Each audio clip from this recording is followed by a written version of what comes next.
How al-hilal CWC win over Man City shifts perceptions of Saudi football. Riyadh-based club al-Hilal and the Saudi Pro League SPL have made a habit of making international headlines in recent years, but almost exclusively it's been for off-field matters involving money and player transfers. Whether it was Brazilian superstar Neymar's €90 million, $98 million, blockbuster signing in 2023 and subsequent departure 17 months later after playing just 7 games, or their unsuccessful attempts to lure other big names like Mohamed Salah and Victor Osimhen, the club and league are never far from the headlines at this time of year as the summer transfer window kicks into gear. And now, once again, the whole world is talking about al-Hilal, but for an entirely different reason.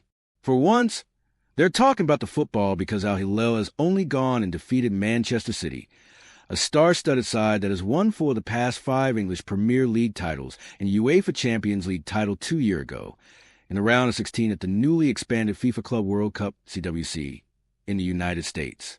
As far as world football's elite clubs go, Pep Guardiola's sides sit right near the very top. But on this night in Orlando, now etched in Saudi football folklore, they were no match for al-Hilal. The thrilling, seesaw encounter ending 4-3 after a simply remarkable 120 minutes of football that heralded the arrival of Middle East club football onto a global stage. Al-Hilal's historic victory makes them the first Asian side to beat a European side in a FIFA tournament. Al-Hilal's coach, Simone Inzaghi, who only joined the club a few weeks after guiding Inter Milan to UEFA Champions League final in May, likened the challenge to climbing the world's tallest mountain. The key to this result was the players and the heart they put on the pitch tonight. The 49-year-old Italian said, "We had to do something extraordinary because we all know Manchester City, that team.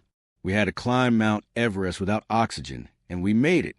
Toward the end of the game, the Everest metaphor was apt because al-Hilal stars were completely exhausted. The hot and humid weather conditions, along with the enormity of the occasion, conspiring to sap almost every last ounce out of their being. But they simply refused to give in or give up. Despite conceding 3 goals to City, goalkeeper Yassine Bounou was a brick wall between the sticks, making numerous heroic saves to keep al-Hilal in the contest during the first half. Striker Marcos Leonardo could barely walk by the end of the game, but his iconic celebration of what proved to be the match-winning goal will be remembered by al-Hilal fans for a long time to come.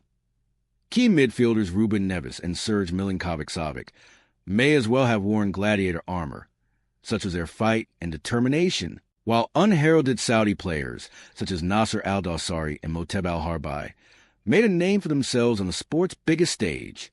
All the players were exceptional in everything, in the possession phase, the non-possession phase. Inzaghi continued, "It is barely 3 weeks that we are together, and you can see the level of application. They really put the effort in. As a coach, clearly that is very satisfying. The lads delivered that performance. They have reached the quarterfinals." Pre-match. Few pundits gave al-Hilal more than a puncher's chance of victory against the defending CWC champion Manchester City, who had a perfect 3 from 3 winning record in the group stage. City, a super team known around the world, had multiple opportunities to win the match, but failed to capitalize at key points late in the contest. Their stunning defeat to al-Hilal will likely be the subject of post-tournament revisionism that attempts to downplay the importance of the CWC to mega clubs at the end of a grueling 10-month 2024-25 campaign. But what of al-Hilal? They, too, were at the end of a long and ultimately unsuccessful campaign, finishing second in the SPL behind al-Ittihad and falling at the semi-final stage of the AFC Champions League Elite. Like their City counterparts, when you include international football, many of al-Hilal's stars have played more than 50 games this season and faced 3 taxing CWC fixtures in the intense heat of a U.S. summer. But they also came into this game devoid of 3 of their regular starting 11, including 2 of their most important attacking threats in Alexander Mitrovic and Salem al-Dawsari. Together, they combined for 55 goals and 25 assists in all competitions this past season, leaving an unbelievable void in attack, while Hassan al-Tambakti, a central defender who was a preferred partner of Khalidou Koulibaly in the hard defense, was also sidelined after injuring his knee in training on the eve of the game. It meant Neves, their best midfielder, was deployed in the hard defense, forcing other reshuffles across the pitch. Against a stacked Manchester City side that had replenished its stock significantly ahead of this tournament, this was a game that al-Hilal would ordinarily have had no right winning. But this is also why football is a beautiful game, the impossible made possible.